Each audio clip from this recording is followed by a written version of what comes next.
The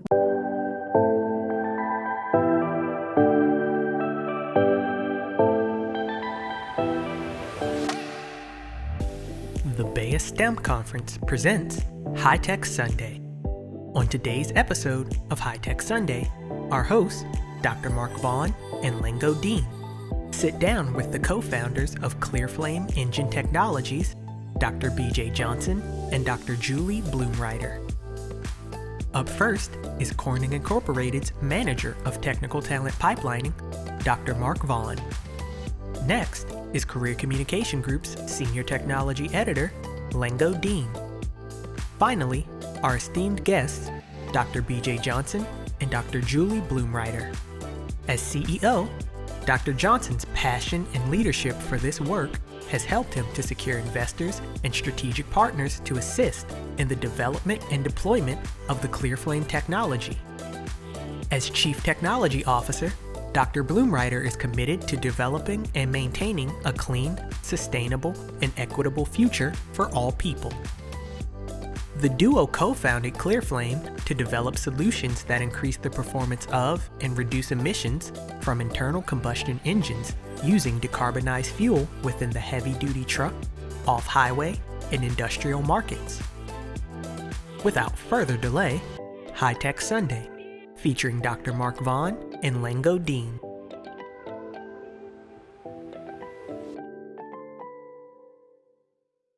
Thanks so much, Brandon, and welcome, Dr. Johnson, Dr. Blumreiter. How are you all doing? I'm doing great today. Thanks for having us. Yep. Yeah, we're super glad to be here. That's awesome. I can tell you that in the time that we've been doing High Tech Sunday, and it's been a blast for months now, we've had all kinds of tech topics. This one on equitable clean energy is so timely that I was really thrilled that we are having it at this time. And so we're going to jump in and we're going to need you all to help us understand just what it is about this topic, especially clean energy, that you believe is so critically important for us to be embracing and understanding right now. But I want to really get clear on this idea of equitability. Before we do all of that, though, we got to put you on the spot and just learn about who you are. So can you think about your journey to this point?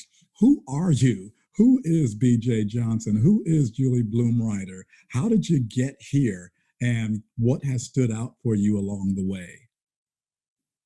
Yeah, for me, so BJ Johnson, I grew up in Seattle, Washington, was fortunate enough to go to Stanford University in California for my undergrad and graduate work.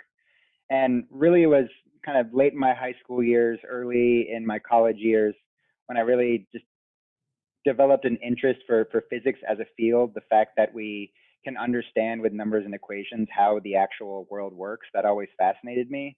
And that was around the same time that climate change, I think, became more and more of a central focus in everyone's consciousness.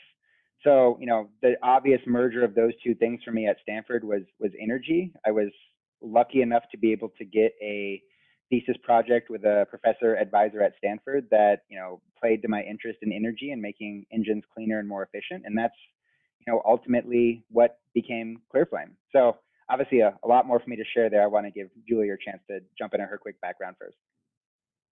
Yeah, sure. Julie Blumreiter here. I grew up in Wisconsin, kind of a little bit like rural farm country area.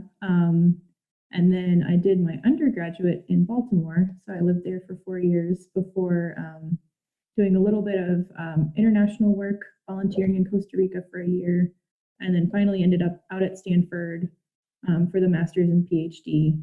And, you know, that same thesis advisor that BJ mentioned was also my advisor. And so BJ and I were in the same lab. And one of the things about that lab and that professor that just grabbed me was his approach to thinking about energy in a global sense. And he always grounded everything in terms of tying that to quality of life for people. And he was the first person that I had ever heard talk about energy that way. And I wanted to study and learn from him. Well, great. So thank you for teeing that up. So I realized as I was listening to the intro and checking out your bios that I'm surrounded by MECs today. I'm a double E for my PhD, but undergrad was physics. So we kind of can talk a little bit in the same language. When you were in your formative years, this is a question for both of you, how is it that you landed on mechanical engineering or STEM in the first place? What was it in your childhood, perhaps, that really kind of set you on that path, and you knew that that was your calling, if you will? What was it that triggered this path for you? For me, I think it was just, taking the first time I took physics, I think is what it all goes back to. And realizing that, if you, it sounds silly now, but something as simple as when you throw a ball, you can actually figure out, based on first principles, where that ball is going to land. And realizing that we had this ability to understand the world in that fundamental way and then use that knowledge to actually solve problems. I think that's why I wanted to go into STEM, to be armed with the tools required to solve the world's big problems like energy in a fundamental quantitative way. That's what it was for me. And how about you, Julie? Yeah, so I was the kid who like always was stealing my brother's Legos sets and things like that. But there were no engineers in my family. But I think my mom had just kind of said, "Oh, you could be an engineer. They also like science and math like you do."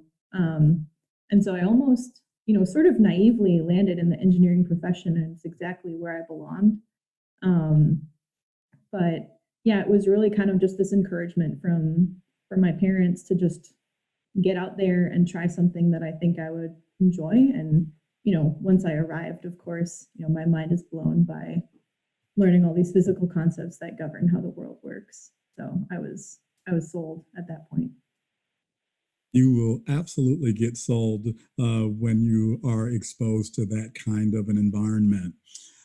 On High Tech Sunday, one of the things that has really been such a blessing as we've had the opportunity to speak with so many high tech practitioners and leaders is the inspiration that they share for what drives them. And people speak of their spirituality in a lot of different ways and a lot of different levels. And it tends to underlie the passion that they show up with. And so, can you speak to how your sense of spirituality has informed your passion over the years?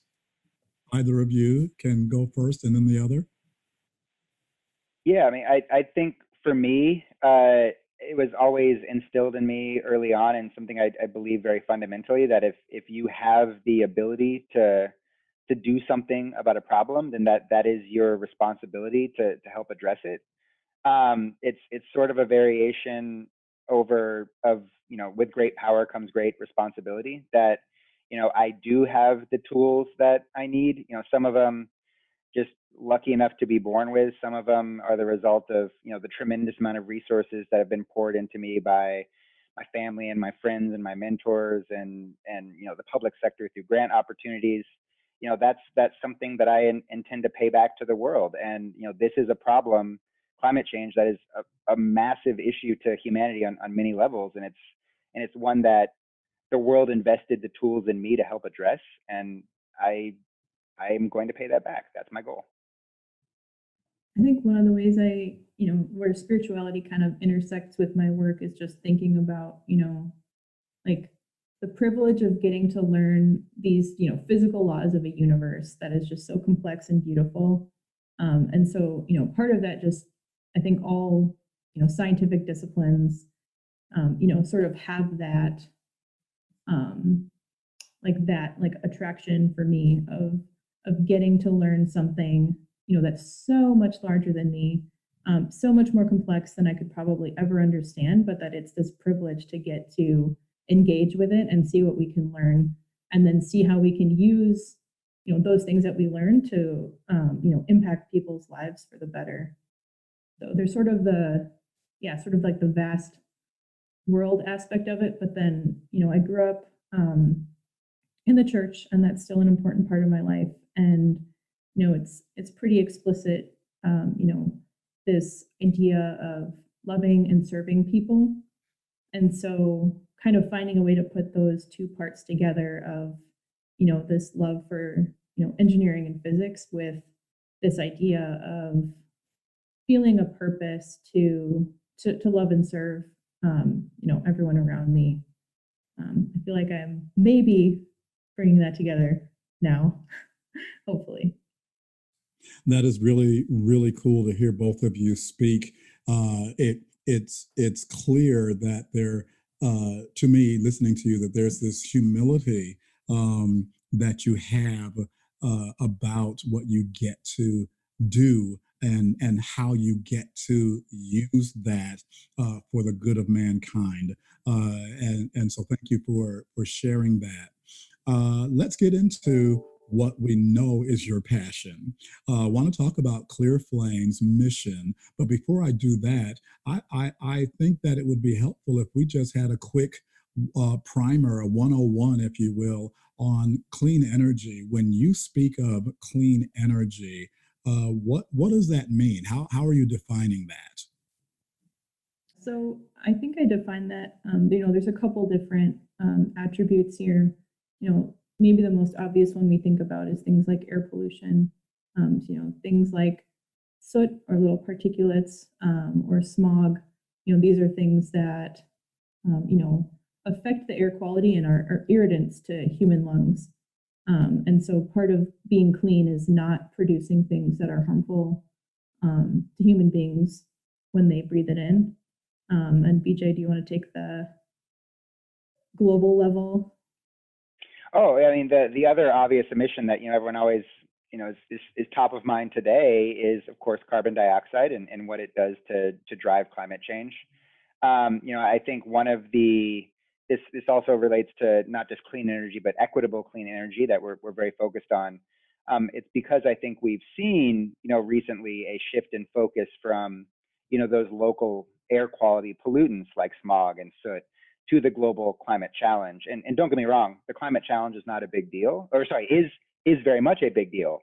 But we still haven't solved the problem of urban air quality in places like Oakland or Long Beach, or internationally in New Delhi or Shanghai or wherever you might have. And the notion that we've pivoted the entire world to thinking about climate when, for example, in the city of Chicago, Black residents have like a 9-year lower life expectancy than white residents, in large part because of the air quality in the regions in which they live. Those both absolutely have to be solved at the same time. And it's ClearFlame's mission to show that they can both be solved at the same time. And so I appreciate you actually pivoting just a little bit because, as I mentioned, I found that word equitable to be very provocative. And so I think that you just touched on it, Dr. Johnson, when you said that you're thinking about everyone, if I can be that broad, having the access to clean air. Is that an oversimplification?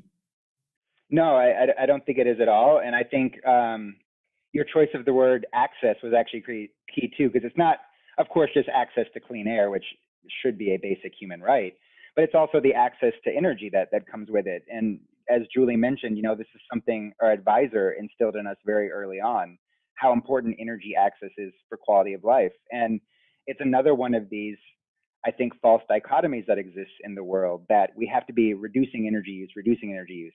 Of course we do, but there's also a billion people in the world that don't have basic electricity. And we need to be expanding energy use in a clean and sustainable way to them at the same time we're reducing the pollutant energy outputs from the more, the higher wealth regions of the world. And that's another layer of equitability. It's not just access to clean air, but access to the energy in the first place in a way that's fair for everyone. It's got to do with, to a certain extent, like with agency, being able to choose to use, a cleaner option. And BJ mentioned, the impacts on life expectancy from air quality, but I think it's likely that marginalized communities will also bear the brunt of climate change. And so it's very much, it's very much an equitable issue to even address that. Got it. And so I'm trying to choose my words carefully because tomorrow is a big day in the United States.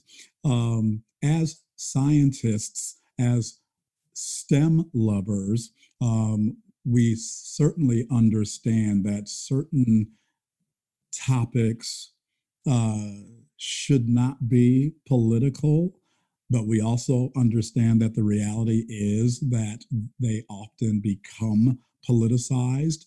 So, politics aside, when you think about your mission for ClearFlame, what would you say it is, kind of as the headline? What is the idea here, and how is it that you believe it is an answer to the challenge that we are speaking about? Yeah, I mean, I would say the mission of ClearFlame at the highest level is to prove that we can offer a decarbonized, sustainable solution for heavy duty applications that is not fundamentally changing the way that people get their jobs done, asking them to spend more money on expensive solutions, or many of the other things that are going to limit the expansion of sustainable solutions. At ClearFlame, we can offer all of the sustainability and all of the practicality at the same time. And I don't know if the CTO wants to take the how part of that question, but that is the goal at a high level. Yeah, I mean, I think my colloquial way to say what BJ just said is we don't want to be the rich man's solution to climate and clean energy. We want to be the everyman's solution. That would be widely available in a diverse set of geographies and economies around the world.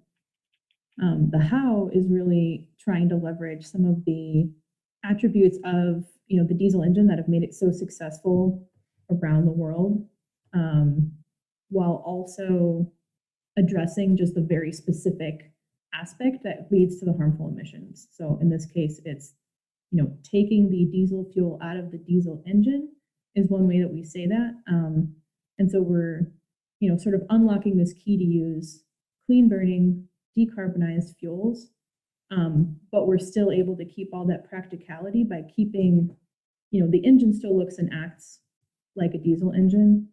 So, mechanics who, maintain these engines around the world, or, people who operate this equipment, it'll all continue to be familiar.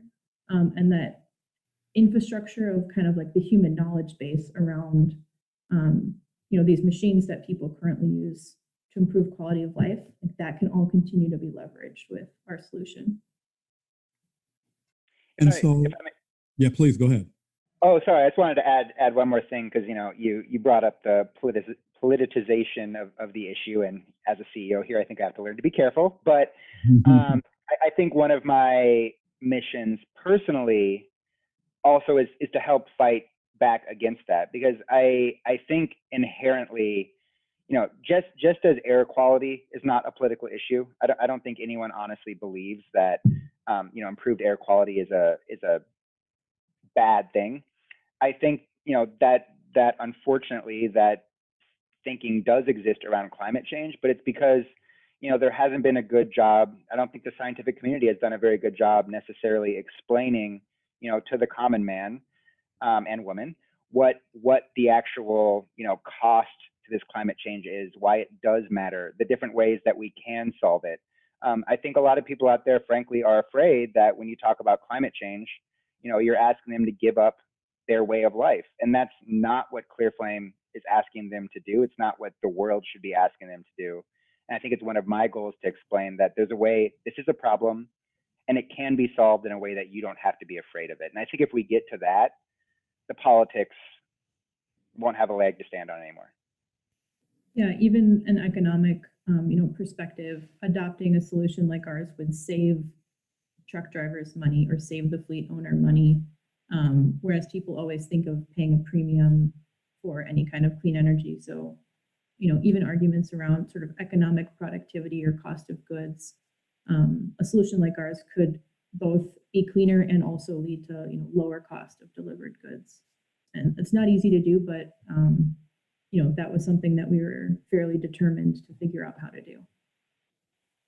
I think that those are critically important points that both of you just made. And so let me just, I guess, hang on that just a little bit more, because what you are doing, what you are proposing, what you are presenting is clearly a major disruptor to what is a very big industry. And so how is it that you actually come to terms with the idea that your solution, as you mentioned, really could be a win-win all the way around, but you're still going to have pretty big voices who decry being replaced, if you will. So how do you deal with the idea that you might be making some people unhappy? I mean, to me, I think the answer to that question is as simple as telling them they don't have to be replaced. They just need to evolve. That the type of technology we provide can be, produced by all of the existing diesel engine manufacturers in the world. And if they work with ClearFlame, they're doing exactly what they've been good at for 50 or 100 years, producing diesel engines, but one that fundamentally doesn't rely on diesel fuel. And some people will still absolutely be threatened by that message. But I think, Amazon, destroying Sears has proved that, you have to be willing to evolve to what the world wants. The world wants sustainability, and there's a way for these traditional companies to use their existing core competency working with ClearFlame to do that. And I think that should be a message that should be very exciting for them, I think. Would you pile on to that, or did he cover it for you, Julie? Oh, I was just like, the thought that came to my mind is basically what he said, but I was thinking, the entities that would be threatened by us, our approach is to bring them along, because, they have expertise that we don't have, such as, having known how to make engines that can drive for 1 million miles before they need to be replaced. All of these amazing aspects of the diesel engine and this large equipment, we don't have to throw out that knowledge base or expertise or supply chain.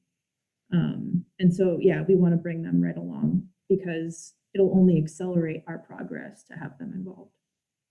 I love that. And this opportunity for collaboration, partnership is absolutely, I think, again, part of the win-win approach. I'm going to hand things over to my co-host, Lango Deen, because there is definitely a need, I'm sure, to shore up the talent pipeline in the areas that support clean energy. And so she's going to lead that part of the conversation and then some. Hey, Lango, how are you? Hi, Dr. Vaughn. How you doing? I'm doing well, thank you. Wonderful. You're listening to High Tech Sunday, featuring Dr. Mark Vaughn, Lango Deen, and our special guests, co-founders of ClearFlame Engine Technologies, Dr. BJ Johnson and Dr. Julie Blumreiter. This week's episode is brought to you by the BEYA STEM Conference. Now, back to the show.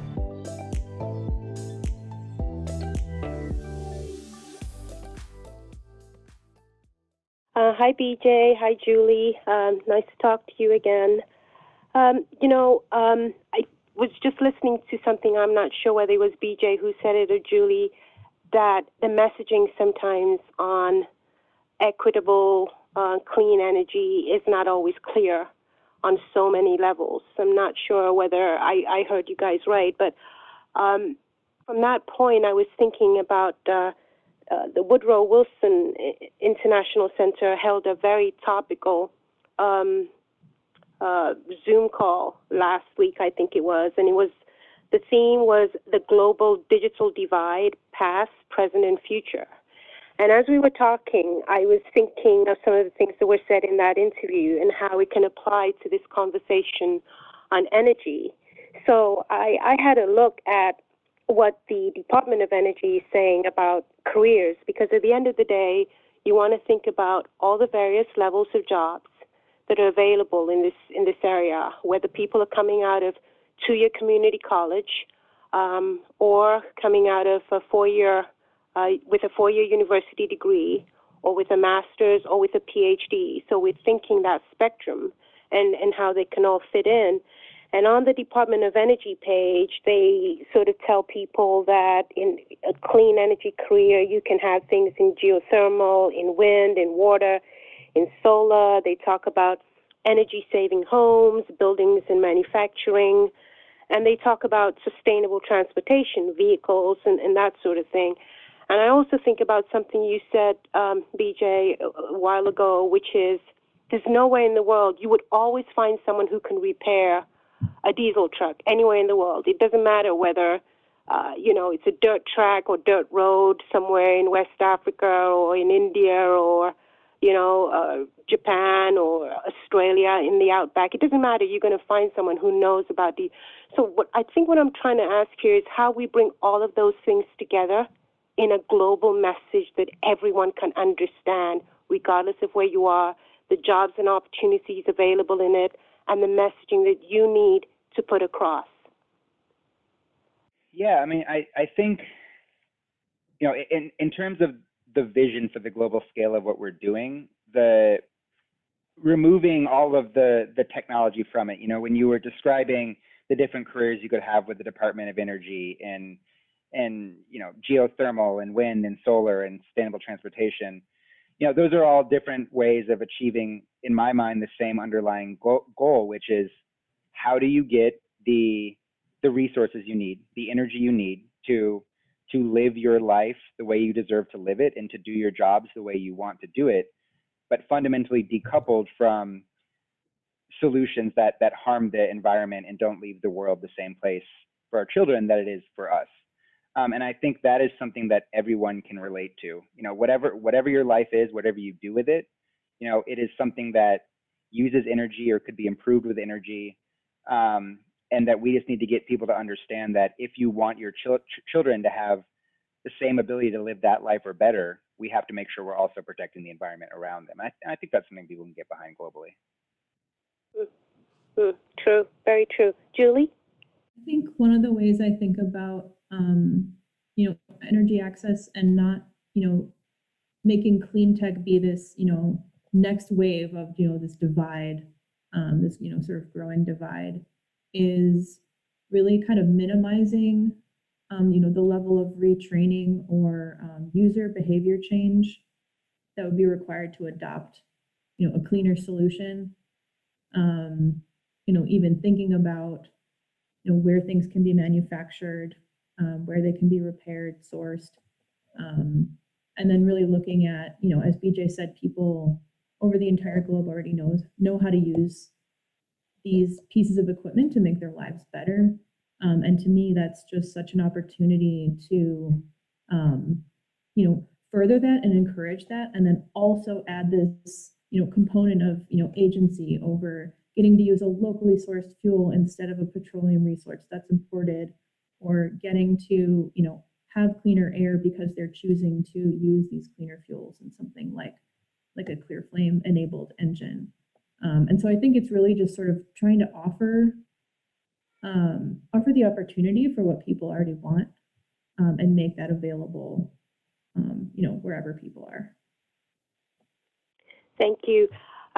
When we look at agency, I mean, you guys talked right at the beginning, you talked about how you got into your field. And I think I remember you saying, Julie, that I think you had a conversation with your mom about engineering because there were no engineers in your family. And I think your mom kind of suggested, you could be an engineer. Incidentally, we have one of our award winners who works for Ford, and it was her mom who talked to her about being an engineer. And she's been a Ford engineer now for 25-something years.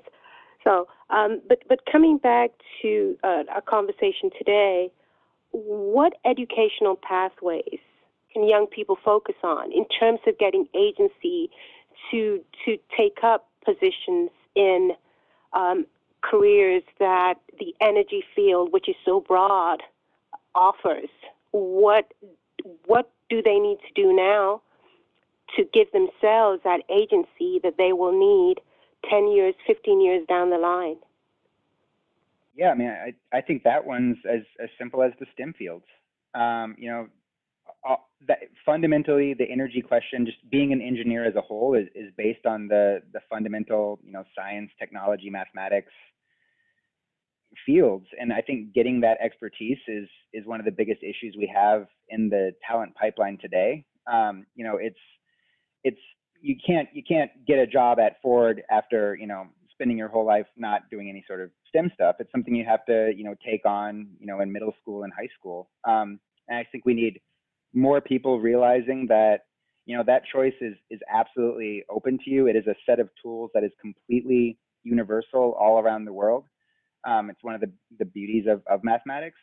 And I think developing that skill set is what unlocks all these potential pathways. And I would just encourage all the young people out there. It's not for everyone. If you don't like it, that's fine. But there's also nothing to be afraid of. And if that is your passion, then you should pursue it, regardless of whether you're like Julie and no one in your family had done it before, or you look different than the people that are historically in the field. That's going to change if more of us just choose to pursue that pipeline that is our passion, to do the careers that we want. Absolutely. Julie, do you have anything you'd like to add? Yeah, I think I think I didn't really start getting involved in STEM until college. Like there weren't really the opportunities at my middle school or high school for that necessarily. So I would say it's never too late to follow something that you're passionate about. But then I would also say, in addition to getting into the field, one of the things I've found being here is that staying here is also a challenge if you don't look like the people around you. And so also supporting your fellow students, and then in the future your fellow colleagues, because it can sort of continue to be challenging like as you advance. But I think getting in and not letting anyone tell you that you don't belong ever. You belong. I want to actually clarify one more thing, because Julie mentioned that STEM opportunities vary a lot from place to place, and she didn't have them until college. Like, certainly there are some really cool STEM opportunities out there, like robotics clubs and space camp, which was the dream for anyone my age watching Nickelodeon when they were younger. But those are the types of things that not everyone has access to. But I think I'm speaking at an even more fundamental level. Math. Everyone has the opportunity to take math as a subject seriously, and that is going to pay dividends later. And it is not something that you have to wait for until college, nor should you, by the way. So I think it's, there is not access to the types of, really flashy, fun things that you can do in STEM early on. It will come later if you build those fundamentals early on. And I think that's something everyone can do. That's wonderful. And it also speaks to, because we've had a lot of people on the show who work within anchor institutions, like historically Black colleges, other minority-serving institutions, Hispanic-serving institutions, and these really go beyond the gates of their campuses and invite the communities in with all kinds of STEM programs. So you have those as well that, kids can tap into. But going back to Julie's point about diversity, she kind of skated on it a little bit. And I know this is an area that can be particularly challenging for young women and for young girls and women. I just wanted to hear a little more on the importance of diversity from her standpoint, and also from your standpoint, BJ, because here we have a unique collaboration. We have mixed race American man and a Caucasian woman, and that's a pretty unique collaboration in terms of diversity and inclusion. Yeah, I think diversity in STEM fields is so important because STEM and engineering and technology in general is beginning to impact more and more the lives of every person. And so every person should be able to have a say in what that technology ends up looking like. You know, half the world are women. And so it would be great if half of the people creating this technology that is shaping our world were also women, so that that could be reflected and best serve, the global population. That's wonderful. Well, my final question before I turn it back to Dr. Vaughn is, what words of advice and encouragement would you give to young people who would like to join the energy mission, the equitable energy mission, clean, equitable, clean energy mission? What advice do you have for them? I would steal the Nike slogan and just say, just do it. That you have the power. That it's the reason that the world at the upper levels of STEM looks the way it does is, again, that I think just not enough people are realizing that opportunity exists, and it's hard. It's hard to go into a field where people don't look like you, whether it's because of your gender or your race or whatever.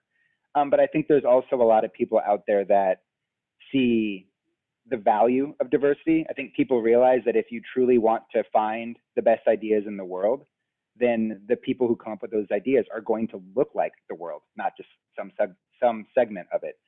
And that a diverse team has been shown, through studies over and over and over, to have more successful outcomes. I think the world appreciates the merits of diversity. I think we need to look at our diverse backgrounds as a strength, and then use that as the motivation to say, like, hey, maybe I look a little different getting started, but I'm going to be the pioneer that changes the way this field works, and as a result makes the field more effective at the change it's trying to drive. Absolutely. That's great. Julie, do you have anything else you would like to say? Yeah, I really like what BJ said about, seeing your differences as a strength. It's easy to assume if you're the only one in a room who has some attribute that's bad. Like, I think that's just kind of like a natural way our brains work, but realizing that that's such a gift to bring to the field, that you're able to bring that to that room, and no one else is, and really just reminding yourself of that all the time. I think one other thing I would say in general to young people, or people pursuing any kind of STEM opportunities, is just keep going after things that you're passionate about, even if it doesn't seem like they'll all make sense in some perfect linear career progression. Some of the most interesting and successful people have these really sort of random nonlinear career paths, but they were always chasing something they were passionate about, and that always then yielded fruit in later jobs that they would have. And so I think I don't want people to feel like they have to get it perfect to be successful. That's not at all how this works. But if you keep working hard and keep going after things you're passionate about, then you'll be able to, have the kind of impact that you're trying to have. That's wonderful. So just keep focused on your passion. It doesn't have to be perfect right away. It doesn't have to be perfect for you to be successful at the other end. Just keep focused on your passion. Thank you so very much. I'm going to turn it back now to Dr. Vaughn. Dr. Vaughn? Hey, Lango, thanks so much. And Dr. Johnson, Dr. Blumreiter, very riveting conversation, because my role, actually, my day job, is focused on technical talent pipelining and support for STEM careers. And so the insights that you shared are just really, really helpful. And so really appreciate you giving those words of encouragement and insight to young people. As we kind of shift into our final segment, we often have some fun with our guests. And so I'm going to kind of put you on the spot a little bit. But before we go there, I wanted to let you all know that you're kind of making history on High Tech Sunday. You're the first two guests that we've had kind of tag teaming together. So you're part of the history now. And thinking about that connection that you two have, BJ has referenced I'll defer to the CTO. And then he said, I got to put my CEO hat on. So what would you say, as you all have kind of given birth to ClearFlame, are the strengths that you all have brought to the table that allow you to do what you do in a way that sounds like you're kind of in a groove? Um, Well, this has come up a little bit more, recently we've, I think, gotten more into paying attention to like the different sort of personality attributes or, natural strengths as we try and build out our team and grow our team and look at hiring people who really, can contribute in areas that we're weak. Um, but I think, BJ and I, even the two of us have pretty different personalities. He's much more analytical and very like structured, and I'm much more, creative. Like if time didn't exist, I'd be so happy. um, and so I think in some ways, sort of I can kind of roll with it when things change really quickly in a startup environment, and he's always quick to come up with the next solution. And so there's a lot of really complementary areas that end up kind of shining at different stages of an early company's journey.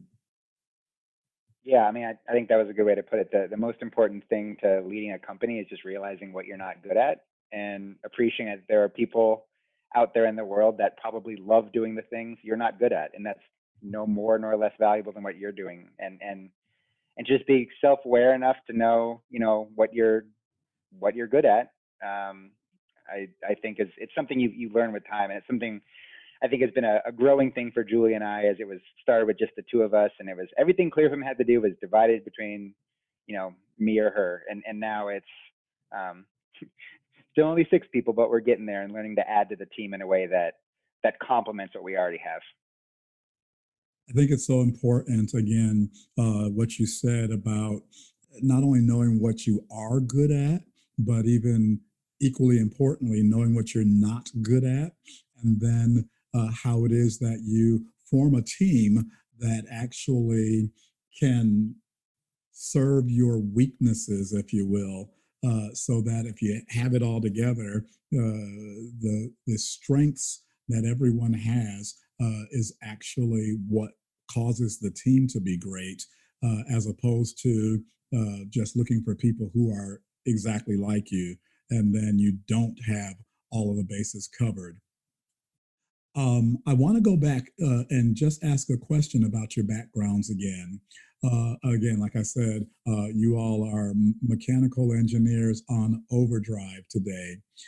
When you think about that particular discipline compared to chemical engineering or electrical or materials science engineering, what is it about the lab that you found yourselves in at Stanford that really did kind of spark not only the entrepreneurial bent, but it just lit a fire for you in terms of your background in mechanical engineering? It sounded like it was a pretty cool lab, but what is it about mechanical engineering in particular that lends itself to this path that you're on now? I guess two separate answers to that. One, what about the lab in particular? I mean, we're lucky to have some, good people in whose footsteps we were following. There was a group of students 5-6 years older than us that had also started a company, Adagen, now Mainspring, out of the same lab. So we had kind of that template to follow in a lot of ways. I think in terms of what delivered the passion for me is, I think it's a mechanical engineering thing as a whole, just being very focused on the fundamentals and looking at the way the world was talking about, more narrowly in our case, combustion engines, just how much bad information there was. I mean, go to the Wikipedia page on internal combustion engines. I can tell you that's at least 20% wrong. That people who were capable of realizing that a certain degree of expertise in that skill set was critical to solving the problem, I think made me even more motivated to develop the skill set and then tackle the problem.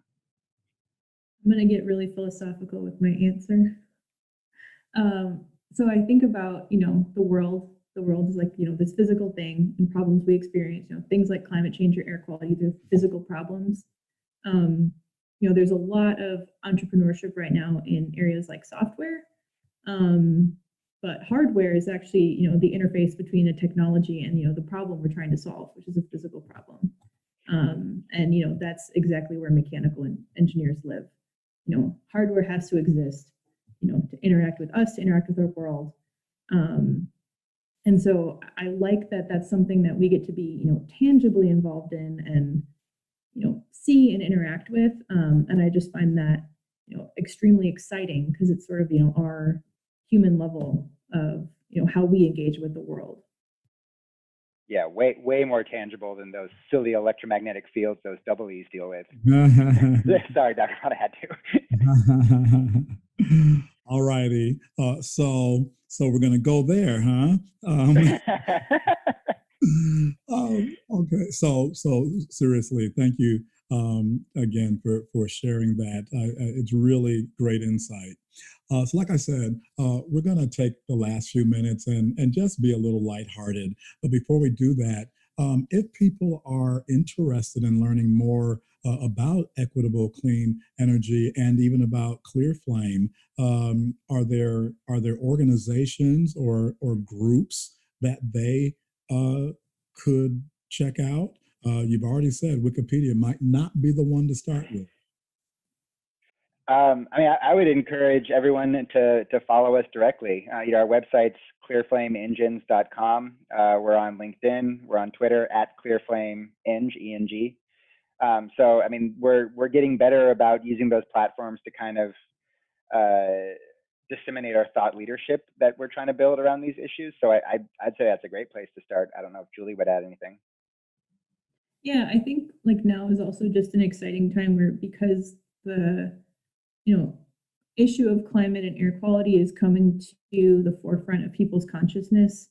There are, more and more podcasts, there are more and more, blogs or people distilling a lot of this type of, what are the latest advancements? What are the real sticking points for, things to be adopted?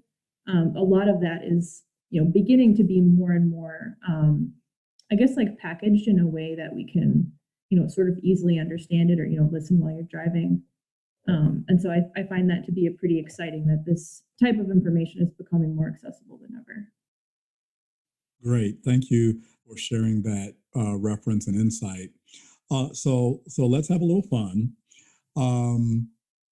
BJ, earlier in the conversation, you referenced a quote from Spider-Man about power and responsibility. I would ask you what your superpower is, but I think we've already found out. So my question for you is, who is the superhero that you kind of envision yourself most being like? Okay. Got put on the spot going first. This is not a superhero, but I can tell you my favorite fictional character is Han Solo from Star Wars. Okay.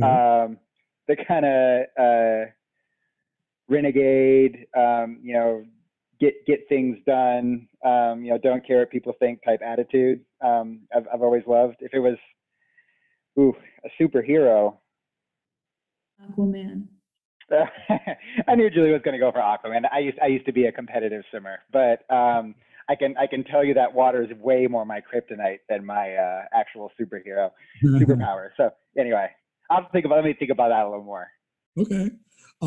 So, well, Julie, if it's not Aquaman, who would it be for you? It's hard to separate the alter ego from the superhero. I find Iron Man to be pretty compelling because his superpower is really just being an amazing engineer. That's a good answer. I also just really like Wonder Woman because she kicks butt, and her little arm cross thing to deflect Like, I don't know, whenever, people, come at me with stuff, I just want to be like, nope, I'm blocking that with my little Wonder Woman wristbands. You don't get to say that stuff to me. Yeah, you should totally be Wonder Woman. Then I can be Iron Man, and we'll even have the whole DC Marvel thing covered. Perfect. I love those answers. And again, I think that you both demonstrated, like I said, that you actually do have some pretty cool superpowers in STEM, and your leadership and the entrepreneurial inspiration that you've talked to us about is really, really timely. Like I said, it's a critically important conversation, and we are very fortunate that you were able to take the time to join us today. As we wrap up, do you have any final thoughts that you'd like to leave us with? I would throw out there, we got an election tomorrow. This is obviously going to be airing after that, but just even more broadly in terms of getting a diversity of voices out there. Stand up, be counted, be heard.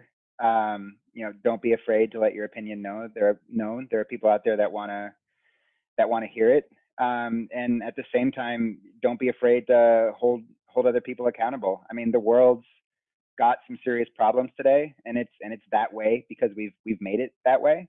And we shouldn't stand for it anymore. And the only thing that's going to make the world become a better place is if more people are willing to say, "Hey, we expect something more from our species." And don't be afraid to voice that.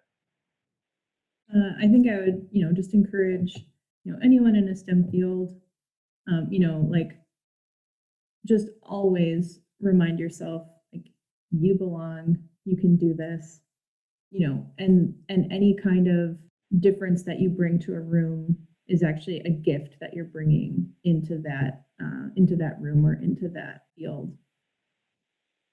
And I would also say, you can reach out to me or BJ. BJ mentioned all the people that have poured into us or mentored us or, grants and things like that have benefited us. And so we both absolutely want to pay that back by, passing on whatever help that we can to the people who come after us. Pay it forward. Yeah. Absolutely. That is the perfect note to end on.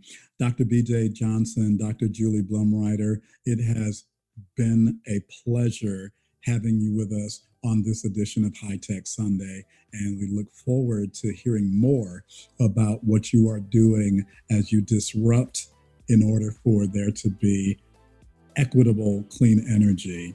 We believe it's a solution, like you do, whose time has come. I'm going to hand it back over to Brandon Newby to send us off. Thank you for tuning in to this week's episode of High Tech Sunday. Career Communications Group's High Tech Sunday looks at professional development and technology through the lens of spiritual philosophies.